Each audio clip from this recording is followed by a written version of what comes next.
Аты жаман аурудан сақтаған садақа.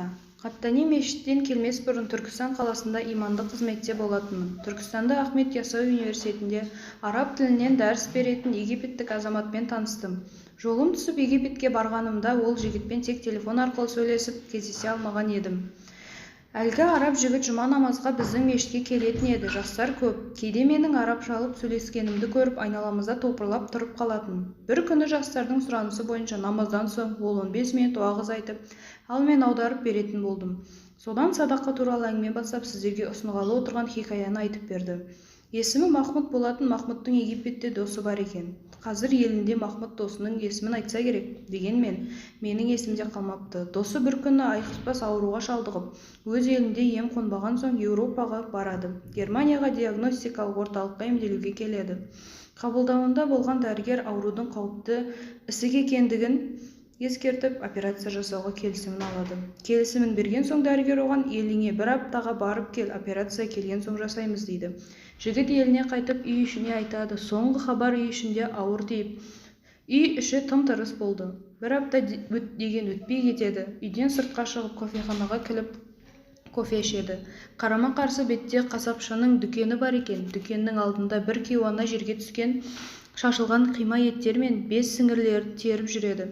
Оны байқаған жігіт кейуанның жанына келіп, апа, не істеп жүрсіз деп сұрайды. Жауап болмаған соң қайта сұрайды. Екінші рет сұрағанда кемпір, не жұмысың бар деп жауап береді. Жігіт қоймастан қайта сұрай берген соң кемпір амал жоқ жағдайын сомдап береді. Сөйтсе кемпірдің үйіне шиеттей бала шаға бар көрінеді. Ұлы мен келіні жол апатынан қайтыс болыпты. Немерелері қолдана қалған, бас болар ешкім болмаған соң күнделікті ішіп жем табуға тура келеді екен. Әлгі теріп жүрген еттің қалдықтарын 5 сіңірлерін немерелеріне алып барып қайнатып береді екен.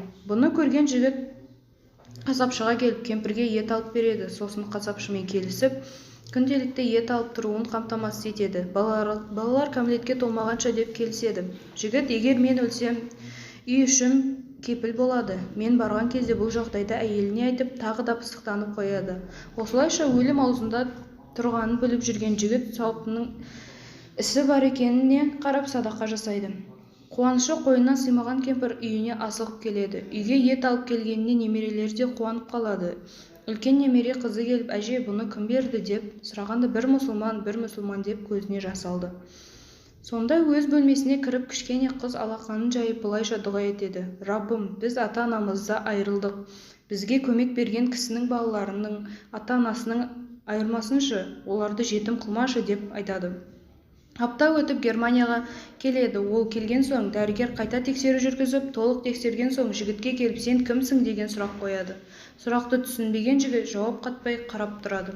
Сонда дәрігер, сен өткен аптада Египеттен келген адамсың ғой дейді. Жігіт әрине деді. Сұрақты жаудырған дәрігер ең соңында, айтшы, немен емделдің дейді. Сол кезде түсінбегендей болған жігіт, немене, мен ауру емеспін бе дейді. Дәрігер, өткенде анализдер қате болды ма, әлде жөндеп қарамадық па, бірақ не болса да сенде қатерлі ісі жоқ деп жауап береді. Сол кезде жігіттің садақа бергені есіме түсіп, пайғамбарымыздың садақа адамды түрлі бәле жаладан сақтайды деген хадисін айтады. Махмұд, мен осы хикаяны оның аузынан естігенмін деп айтып берген болатын. Сауапты істеріміз көп болсын.